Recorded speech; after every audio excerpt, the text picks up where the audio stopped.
Hi all, welcome to yet another session on experimental research design, and I'm your instructor Smita Anthony M. In the previous session, we have discussed at length about the type and nature of true experimental studies. In this session, it is entirely devoted to quasi-experimental studies. Experimental research design is an elegant way to find out how well a particular program achieves its goal, and experimental research design is classified as true experimental design with high degree of control, quasi-experimental design with medium degree of control, pre-experimental design with low degree of control. If we talk about true experiment, we can see that there is a random assignment of participant, there must be one experimental and or a control group, control over manipulation of independent variable, and the researcher manipulate the experimental group, and a control group is a group that does not receive any kind of treatment or interventions at all. Next type of experimental research design is quasi-experimental design. The prefix quasi means resembling or it indicates similarity. Thus, quasi-experimental research is a research that resembles experimental research, but it is not a true experimental research. A quasi-experimental research design is the use of methods and procedures to make observation in a study that is structured similar to an experiment, but the conditions and experience of a participants lack some kind of control because the study lacked a random assignment and it includes a pre-existing factors or variable that cannot be manipulated. A quasi-experiment design looks like a true experiment, and the difference is that in quasi-experimental design, the participants are not randomly assigned to experimental group because quasi-experiments are most likely to be conducted in field settings in which the random assignment is difficult or impossible. That means an independent variable is manipulated, but the participants of a group are not randomly assigned because of having a pre-existing factors. Quasi-experimental design are used when the researcher creates an artificial environment to control for extraneous variable. With quasi-experimental design, the researcher lacks control over when the treatment is administered or assigned test unit to the experimental and control groups in a random fashion, in a non-random fashion. So we can say that there is a non-random assignment of participants. They may or may not have a control group. Quasi-experimental research involves the manipulation of an independent variable without the random assignment of participants to conditions or order of conditions. It aims at evaluate interventions but that do not use randomization. Similar to a randomized trial, quasi-experiments aims to demonstrate causality between an intervention and an outcome. Quasi-research is used in field setting where random assignment is either irrelevant or not required because of the pre-existing factors. Quasi-experiments are more commonly used in evaluating social programs. Quasi-experiments are subject to concerns regarding internal validity because the treatment and the control group may not be comparable at baseline. A quasi-independent variable is a pre-existing variable that is often the characteristics inherent to an individual which differentiate the groups or conditions being compared in a research study. Because the levels of the variables are pre-existing and it is not possible to randomly assign participants to groups. Let's consider an example. The researcher wants to study the effectiveness of a new maths curriculum. For this, he has taken 6th grade class student of two schools, that is Fiala Middle School and a Porter Middle School. Then the 6th grade class in the Fiala Middle School was given with a new curriculum, that is experimental group, while the 6th grade class in the Porter Middle School was not given the new curriculum, that is a control group.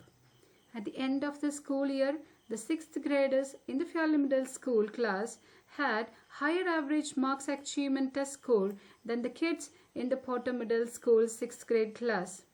Is this a quasi-experiment? Why? Most likely we'll get an answer yes, because a random assignment to the two classes was probably not made. Hence, group may not be equivalent. Possibility of the results being confounded by a socio-economic status or other kind of factors. There are two basic types of quasi-experimental design. The first one is non-equivalent controlled group design. The second one is time series design. Non-equivalent controlled group design. This design is similar to pre-test post-test control group design, except that there is no random assignment of subject to the experiment and control group. The procedure is summarized as observation 1, intervention and observation 2, observation 1 and observation 2. The first one is an experimental group and the second one is control group. In the experimental group, there is intervention is given, that is treatment is given, and the control group there is no treatment is given, but both the group is pre-tested and post-tested. Here O is an observation and X denotes intervention. Recall that when participants in a between subject experiment are randomly assigned to conditions, the resulting group are likely to be quite similar. In fact, the researcher considered them to be equivalent when participants are not randomly assigned to conditions. However, the resulting group are likely to be dissimilar in some ways. For this reason, the researcher considered them to be non-equivalent. In non-equivalent group design, the participants have not been randomly assigned to condition. Let's imagine, for an example, a researcher who wants to evaluate a new method of teaching fractions to third graders. One way would be to conduct a study with a treatment group consisting of one class of third grade students and a control group consisting of another class of third grade students. This design would be a non-equivalent group design because the students are not randomly assigned to classes by the researcher, which means there would be important differences between the classes. Time series design. A time series is a set of measurements taken at intervals over a period of time. The researcher periodically observes or measures the subject. For example, a manufacturing company might measure its workers' productivity each week for a year. In this example, the treatment was the reduction of work shift in a factory from 10 hours to 8 hours, and it may notice that the productivity increased rather quickly after the shortening of the work shift. And because it remained continued for many months afterwards, the researcher concluded that the shortening of the shift caused an increase in productivity.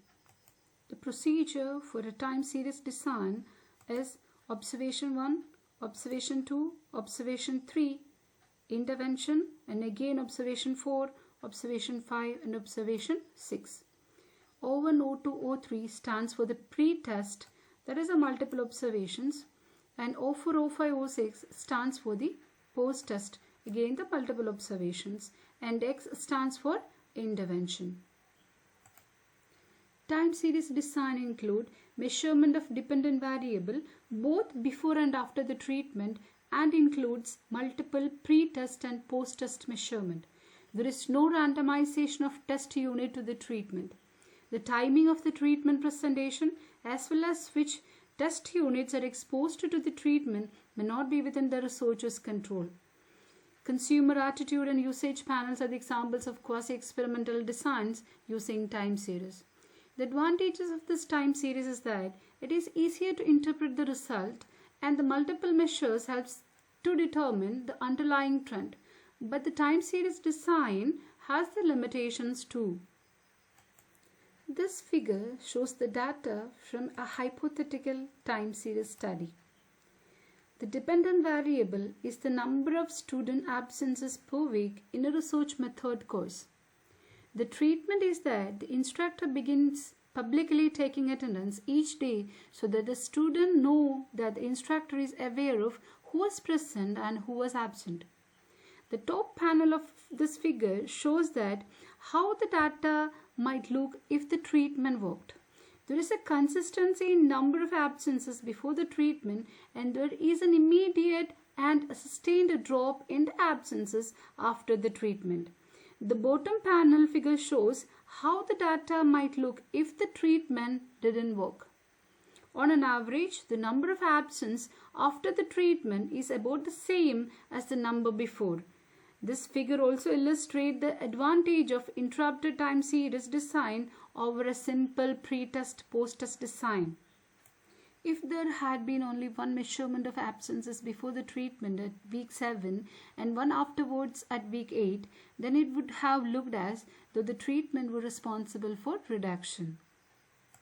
To conclude with, when the research questions deals with what happens if the subject are randomly assigned to groups and the subject cannot be randomly assigned to groups. If the subject can be randomly assigned to group, we'll call it as an experimental design, and if the subject are not randomly assigned to group, we'll use quasi-experimental design. Hope you all understood the topic. Thank you.